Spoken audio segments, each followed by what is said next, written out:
Okay, let's go ahead and get started today. I wanted to mention one thing. Somebody asked me about the Day at the Fed program, and as it said in the email, it basically is a first come, first served basis. There's limited seating available.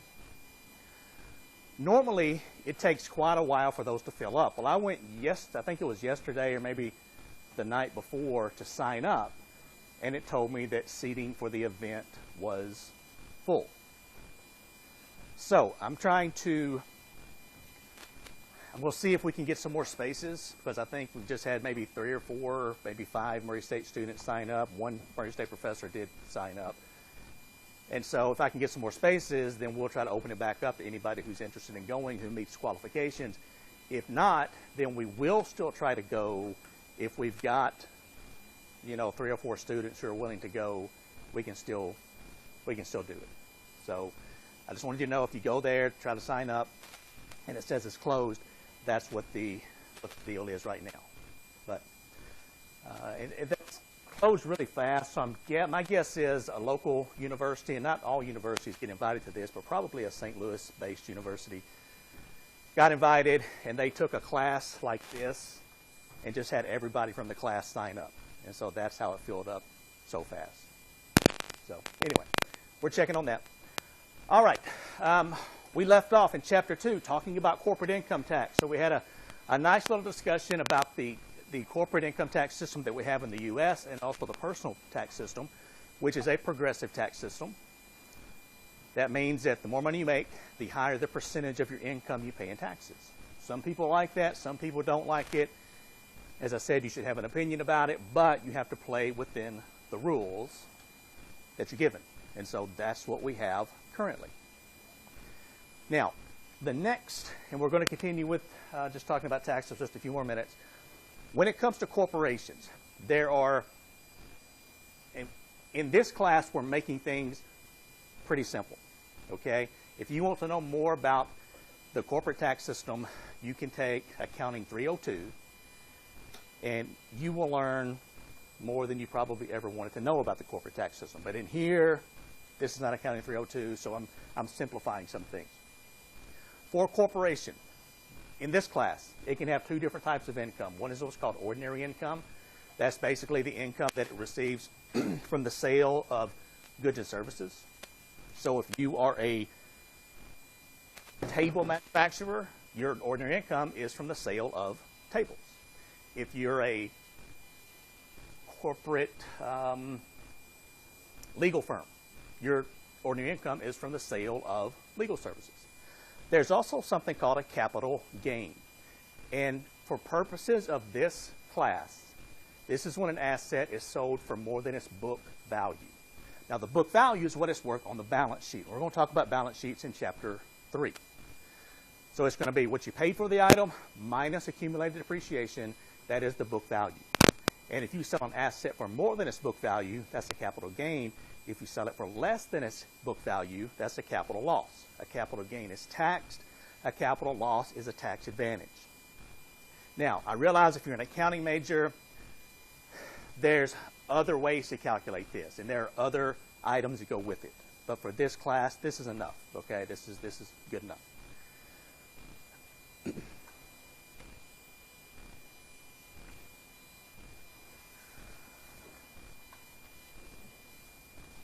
Now, if you look in your book, you will see in Chapter 2, you're going to see a corporate tax table. And this is the exact table that's in your book. I realize the numbers here are pretty small, but for purposes of Chapter 2, we're going to go through, and I want you to be able to calculate the amount of taxes that a corporation would pay using the corporate tax table. After Chapter 2, we don't deal with this anymore, and if we have to calculate corporate taxes, we typically just say that a corporation pays tax at the 30% rate or the 35% rate or the 40%, whatever it might be. Okay, so we don't go through all of this. But for Chapter 2, I do want you to be able to use this. So what you will see here on the left-hand side of the table is you will see a range of incomes. And if you look at the first 2 columns, for example, this is if your income is from $0 to $50,000 as a corporation. This is the tax that you're going to pay, the percentage of tax that you're going to pay on any amount over $0. So for example, if you make $25,000, to calculate how much tax this corporation would pay, you would just calculate $25,000, which is the amount over 0, times 0.15. And that's how much you would pay in taxes. And as we go down, you'll notice the income increases. So the second category is $50,000 to $75,000. Now, what they've done for you, and it's meant to make things a little easier, although I think for some people it may make it a little more confusing, is they've given you a base tax amount. And they've said, okay, if you earn between $50,000 and $75,000, you're going to start out with the base tax amount of $7,500 plus 25% times any amount over $50,000. So for example, if you make $56,000, your total tax will be the $7,500 plus 25% times the difference between $56,000 and $50,000, which is $6,000. And you would add those together. Now, if you'll notice, this base tax is simply, all this is the maximum amount in the previous category multiplied by the tax rate. So it's nothing really complicated about it. It's just they've tried to make it a little bit easier for you. So instead of you saying, okay, here they make $50,000 times 15% plus, any amount over $50,000 times 25%. And again, you'll see that the tax rate increases. Now down here, it looks like it's getting smaller, but actually what's happening is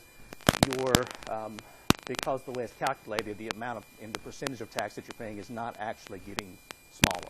So it is getting progressively larger as you make more money, which it's supposed to. These change almost yearly. So if you're looking, for example, at a tax textbook for this year, and these percentages don't match up exactly, there's a reason for that, and that's because it changes so often that I just can't keep updating it. So basically, if you know how to use this, then if you see an updated tax table that is different than this, you can still calculate the taxes. Okay?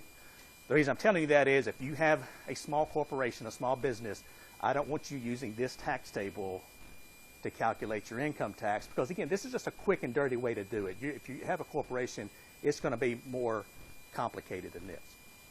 So, and this kind of walks you through this. So if you're going back and looking through this, you're thinking, okay, what did he say about this? This will walk you through it. So, for example, if we have a corporation that makes $8 million in taxable income, so that would be on the income statement, again, that's going to be Chapter 3, sales minus cost of goods sold, minus operating expenses, minus interest expense, get down to your taxable income. They have $8 million. Then we would go to the table and find where it fits, first of all. So it fits in the $335,000 to $10 million category. And it tells us the base tax is going to be $113,900 plus 34% times any amount over $335,000. So that's what we're doing here. This is our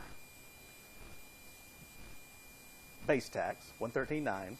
And then this is, if you take the difference between $8 million and $335,000, you will find it is $7,765,000. We're going to multiply that times the 34% that it tells us in our table, and that's going to be $2,606,100. And we would simply add this to the base tax amount, which we do here, and it gives us a total taxable income, or excuse me, total tax due of $2,720,000. So that's how much this company should have to pay in income tax. So you can see taxes take a pretty big chunk out of your income.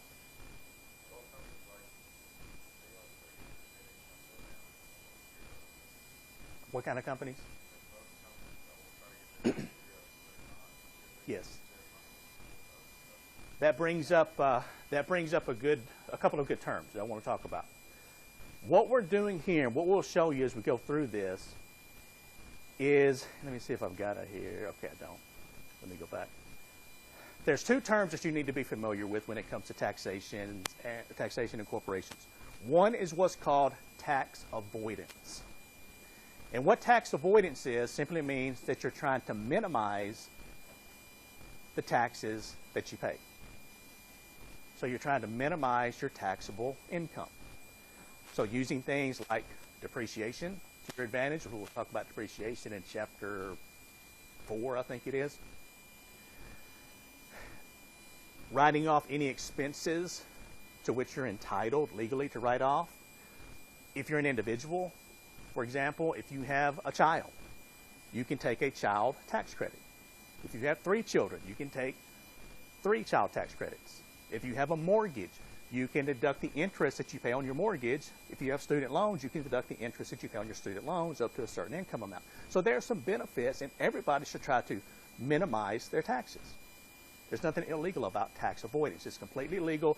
It's completely American, so you're not shirking your responsibility as a tax-paying citizen of the United States. The other term that you need to be familiar with is tax evasion. Tax avoidance versus tax evasion. Tax evasion is not legal. So there's a big difference between those two. Tax evasion means you're not paying the taxes that you owe, or you're not claiming all of your income, or maybe you're claiming additional tax deductions that you don't qualify for. An example of that would be if you have 1 child and you claim you have 7, and you take 7 child deductions. Or if you try to claim your dog as a child for a tax deduction. Or if you've got a side business and you make money in cash and you don't claim that as income. I know that's looked at as sort of, well, what the IRS doesn't know, won't really hurt them or me.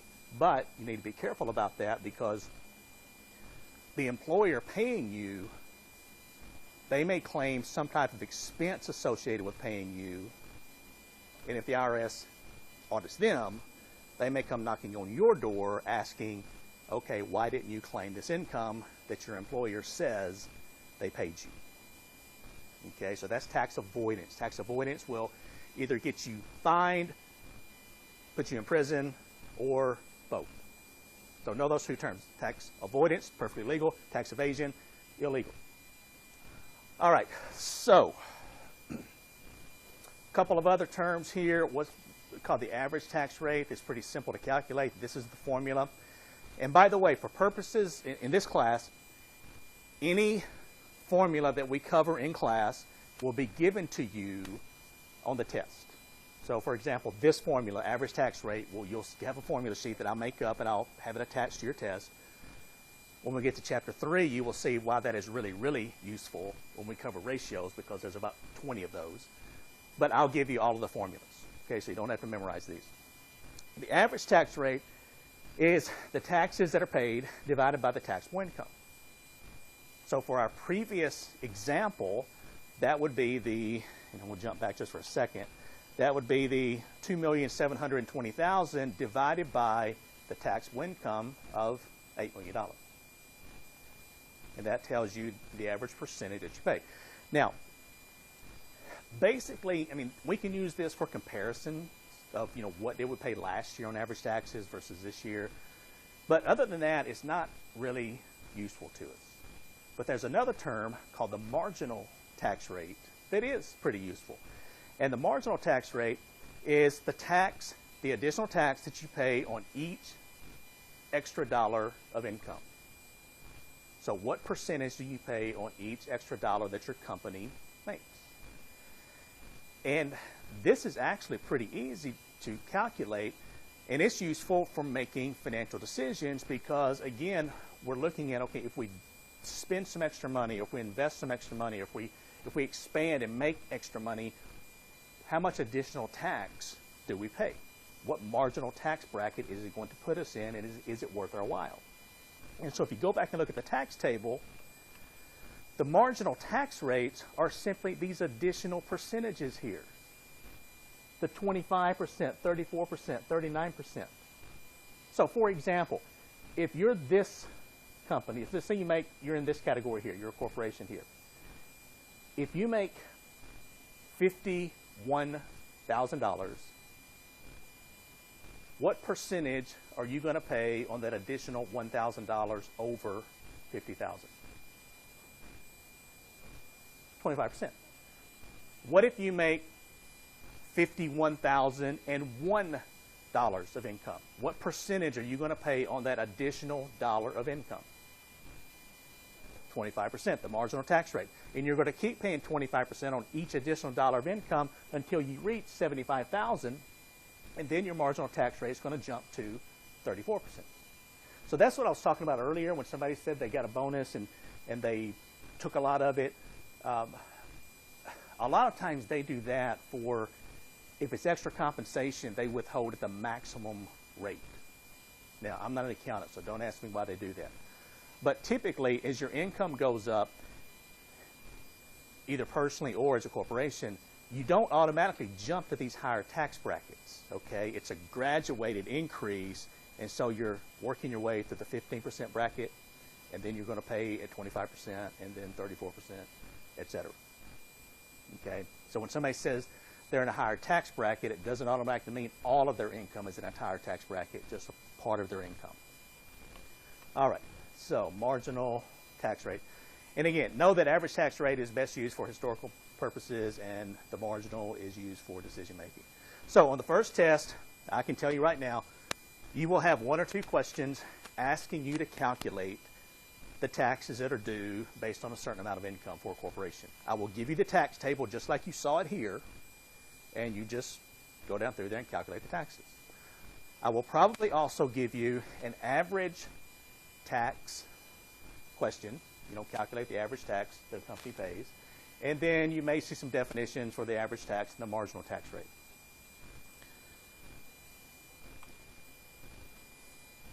And then also when it comes to income for a corporation, there's a couple of different types that a corporation can have. One is called interest income. Interest income is what you earn when you invest in some type of debt security. So corporations, just like you or I, they make investments. And some corporations invest in, for example, government bonds. Your banks invest heavily in government-issued bonds. Bonds pay an interest rate. And so on a bank's income statement, it's going to have interest income, whatever, however much they make.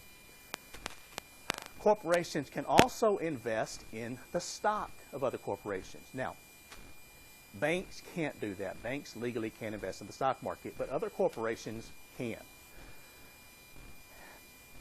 What I want you to know about this is that interest income is fully taxable.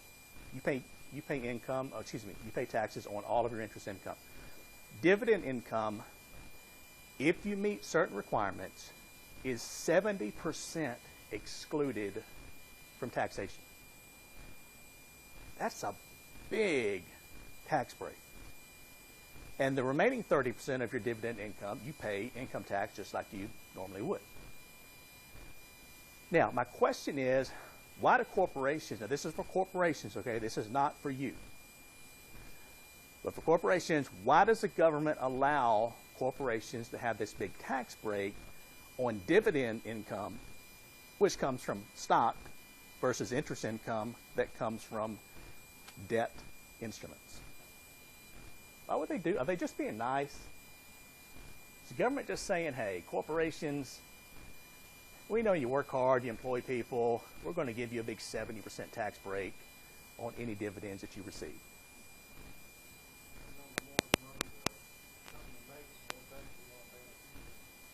Okay.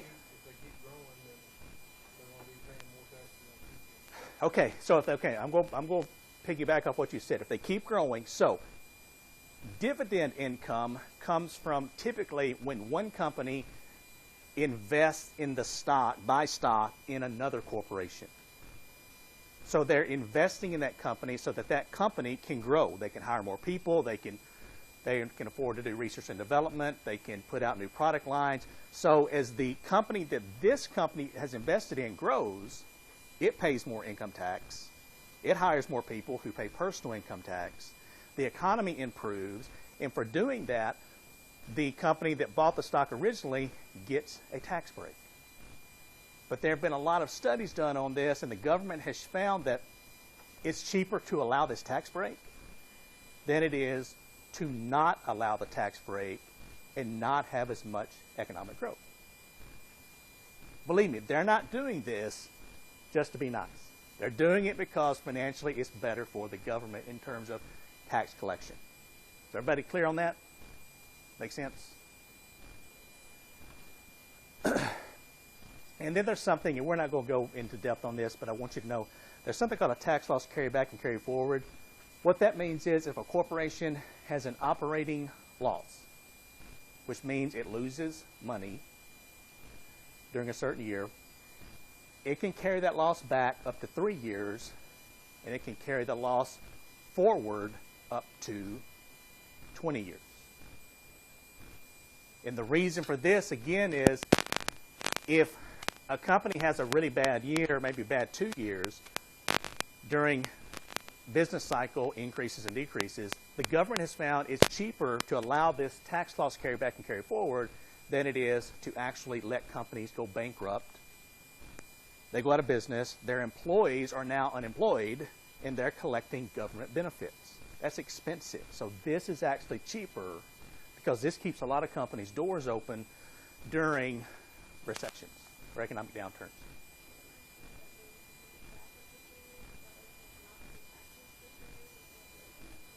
It means no. In simple terms, it means you go back, you get any taxes that you paid 3 years ago back if the loss is big enough. And then going forward, so you have to go back 3. You have to start there.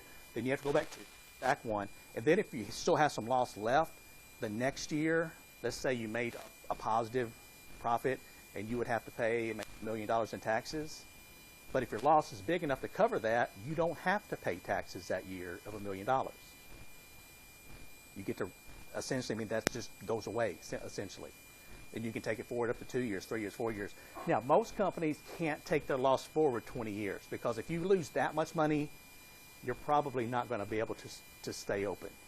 What is it, 5 years at one point? It changes. Sometimes it's 2 years. Maybe several years ago it might have been 5 years. But I mean, this changes all the time. So, especially between 3 and 2. So that's why here it says go back. I want you to know for test purposes, back 3, forward 20. But sometimes it changes to 2 years because it really depends on the economy and what's happening in the economy. It's not like declaring bankruptcy. It's just they don't have to pay it back. Because what the government's hoping is that eventually, you're going to recover from this, you're going to become more profitable, and you'll end up keeping people employed. You'll be paying more corporate income tax and more personal income tax. Your employees will be. And that's why a lot of companies, again, we talked about tax avoidance. Some companies have negative income pretty often. And you may ask, how can a company that has a negative income stay in business? Well, this is one reason that they can stay in business, is because of this. Now, I'll go ahead and tell you, as you're filling out your personal income tax return this spring, you personally cannot have negative income.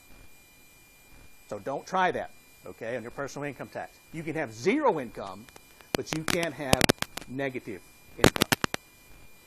Okay? Are we clear on that? I don't want the IRS coming to visit me saying, you told your students.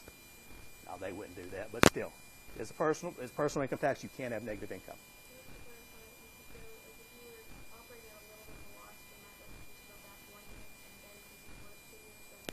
No, you have to always go back 3 years, or whatever the maximum 2 or whatever it is going back.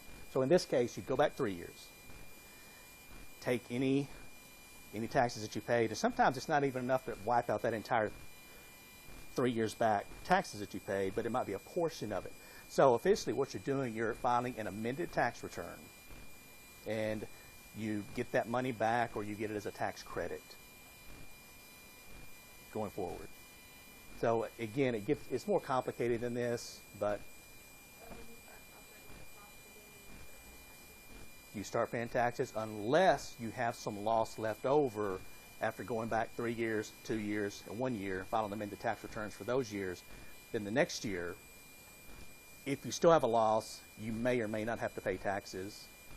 2 years forward, you may or may not. Again, it depends on how big your loss is. I know it's kind of a confusing concept. That's why I said just know, go back 3, go forward 20, and just sort of understand what the definition is. You're not going to have a problem or calculation for this. All right, the rest of chapter 2, I'm going to skip through some of these, but it goes into securities markets. This talks about the regulation of securities markets. You know, we talked about stock markets, money markets, the capital markets, which contain the stock and bond markets, that type of thing. There's a lot of stuff that can go wrong. And so there is an agency called the SEC. And if you grew up in Tennessee like I did, or Kentucky or wherever, and you hear the term SEC, okay, I'm not talking about the Southeastern Conference. This stands for the Securities and Exchange Commission. So they're like the police force of the investment world. They have a lot of power. And they investigate everything from insider trading to fake companies, scams,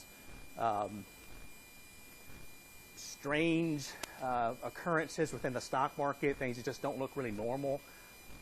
And basically, you know, it talks here about they regulate national securities exchanges, since we stock and bond. They have the power to prohibit manipulation of securities prices, or they hope to prohibit that, and control over stock trades by corporate insiders. So they do a lot. And a lot of what they do, you don't really see, because a lot of it, since a lot of stock trading today is electronic, a lot of what they do in their policing is done electronically. So they have a lot of really, really complicated programs in place that if they see maybe somebody making a lot of money in the stock market, that they don't have a history of them ever buying or selling stock previously. So they just got into the stock market for the first time, and they've made big profits, maybe the first or the second or third or the fourth time that they've traded.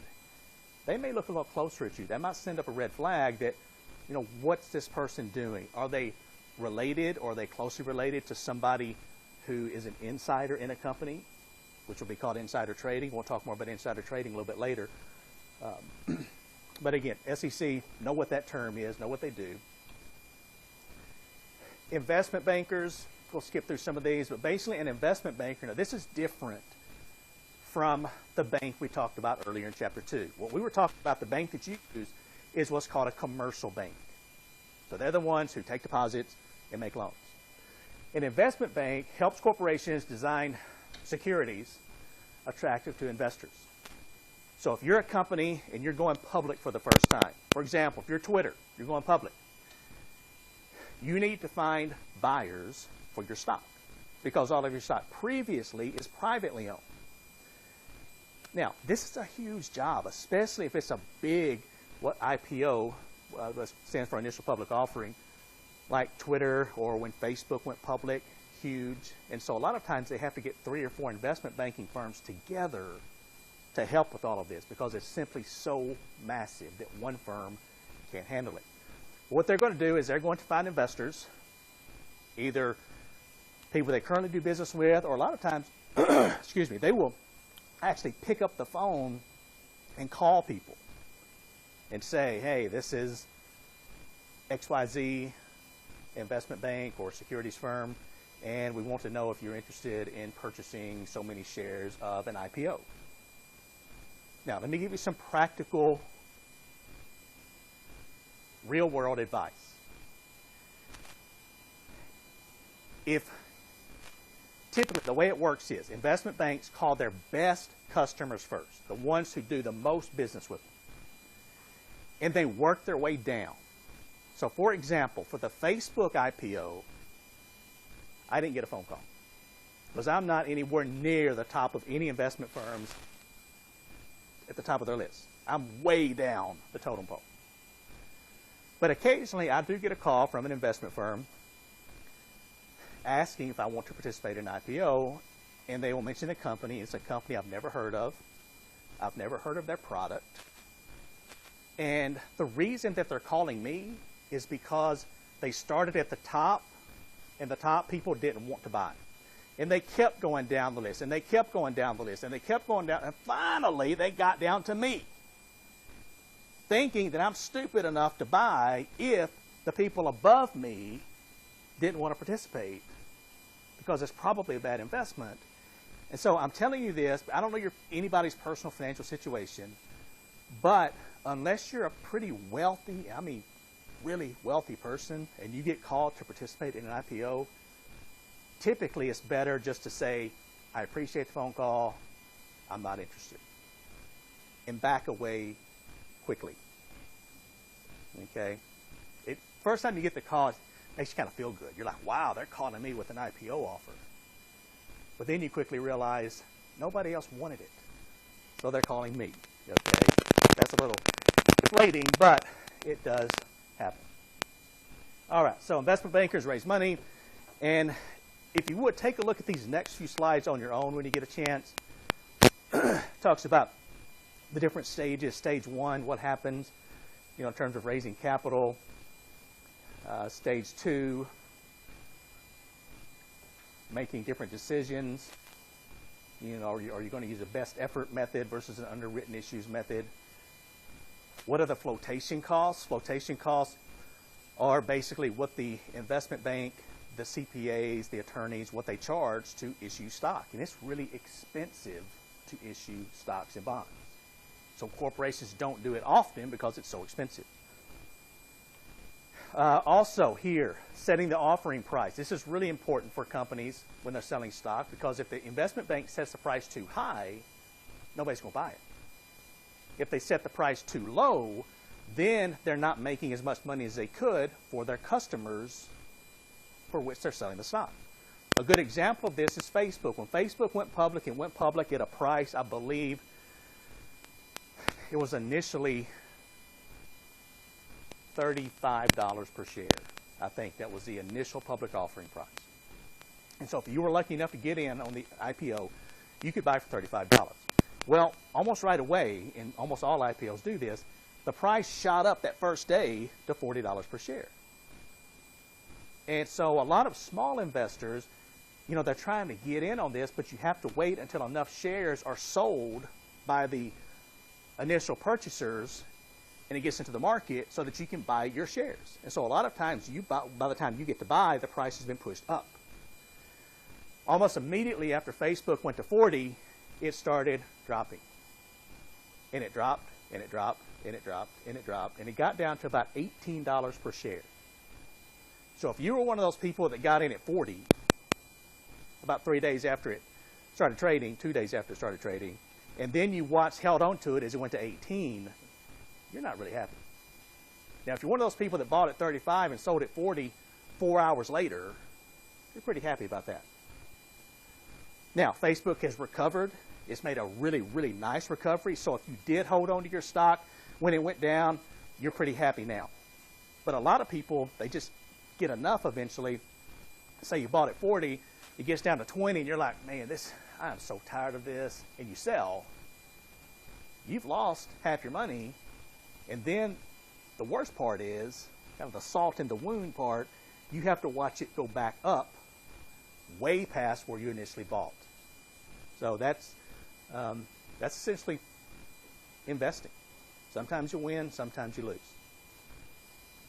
When Facebook got down to 18, I didn't buy any initially. When it got down to 18, I looked at it really, really hard because I knew it was kind of having some trouble, and at that time they were having mobile advertising issues, and I knew a lot of the younger people were moving on to other different types of social media. But I knew also a lot of people, especially women aged 50 up, were just getting Facebook accounts.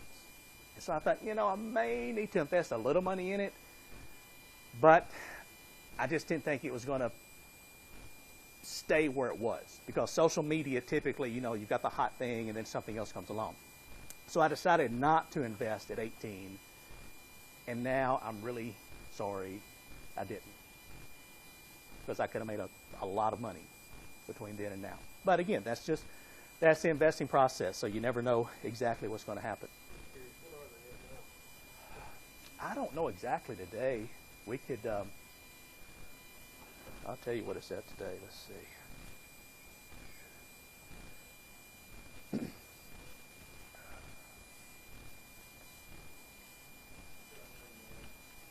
How much? 109. Okay, so if you bought at 40, okay, so 109.75 right here. So just today, wow. Just today, it is up 16.2%. Right here, it's up $15.30 today. So it's been hammered just like every other stock's been hammered over the last 2 or 3 weeks. Been pushed down, up 16%. Another big gainer today, a stock that I watch pretty closely, is Under Armour. Under Armour has been, it's been really, really high for a long time, really expensive. And when we get to the chapter 3 and the ratios, I'll tell you how you can tell if a stock is expensive. And so it's been really expensive for a long time, but I've been watching it, and it's dropped down into what we call correction territory, which means it's lost a large percentage of its value. Today, because of some really, really strong fourth quarter sales, it's up. It was up 18% the last time I looked at it, just today. Now, compare that to if you put money in your bank account, in a savings account, you're going to earn less than 1% for the entire year. And this stock for Facebook is up 16% just today. But again, keep in mind the perceived risk versus the expected return that we talked about. The money in your bank is completely safe. If you invest in Facebook, it might be up 16% today. It might be down 30% tomorrow. So there's no guarantee. So again, that's that risk versus return that we talked about. All right. Let's see. Investment banking. Okay, some of these terms that are in red, you need to know what these are. And again, you can take a look at these. I'm just going to skip through it. But underwriting syndicate, that simply means a group of investment banks that have gotten together. Lead underwriter, selling group, etc. Self-registration, this refers to the fact that if you're a company, I said it's expensive to issue stock. And also, you don't want to issue your company stock if the price has been dropping because you're not going to make as much money. So what you can do is you can pre-register your stock to issue it, and you can, as the name implies, just put it on the shelf and wait. So if I were Facebook or Under Armour and I wanted to issue additional shares of stock, today might be a really good day to do it because the price is pushed up and we could sell the stock at a really good price today and make a lot of money or a lot of capital for our company to invest. Does that make sense? Kind of how that works? So you're trying to sort of time the market, and that can be dangerous because nobody really knows what the stock market's going to do on a day-to-day basis. But the shelf registration helps you do that.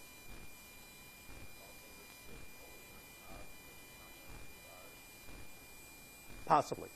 But if it's up 16%, that tells me that the demand is exceeding the supply of the stock that's out there. And so there probably would be a pretty healthy purchaser base for me to sell. But it depends on how many shares you're selling also. I mean, there's a lot of variables that go into it. I will tell you that one thing that when we get to chapter 7 and talk about stocks, we'll talk about this a lot more. The stock market and what happens in the stock market is big based on signals. Positive signals that flow into the market that investors have to digest, and negative signals. Now, for Under Armour that I just mentioned, they got a really positive fourth quarter sales report. A lot of analysts were concerned that because of the warm weather that we had had up through basically the end of the year, the fourth quarter, October, November, December, it was going to hurt Under Armour sales because they sell a lot of cold weather clothing products. But if you take a look at their lineup, Under Armour over the last few years, they've kind of rounded out their offering. So they offer a lot of stuff. Now, not just cold weather stuff, but a lot of different types of products. And so their sales, especially their sales of footwear doubled over the quarter last year. And so they weren't nearly as bad as analysts thought. And so that's why it was pushed up, because that positive signal that went into the market. Now, normally, if an established company tries to sell stock, so it's a company, they've already issued stock, they're rolling along, and they have to raise more money. If they try to issue additional shares of stock, that typically sends a negative, a very negative signal to the market that this company's having financial problems. And the reason is, when it comes to issuing stock, that's typically the most expensive way to raise money.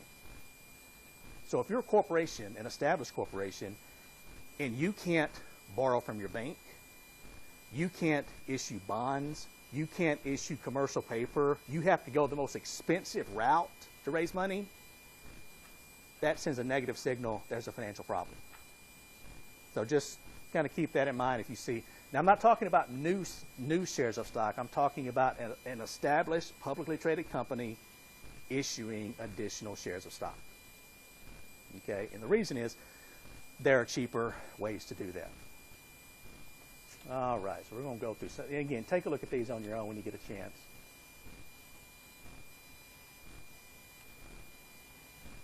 All right, so that's the end of Chapter 2. Are there any questions? We may actually get into Chapter 3 just for a second. Let me see.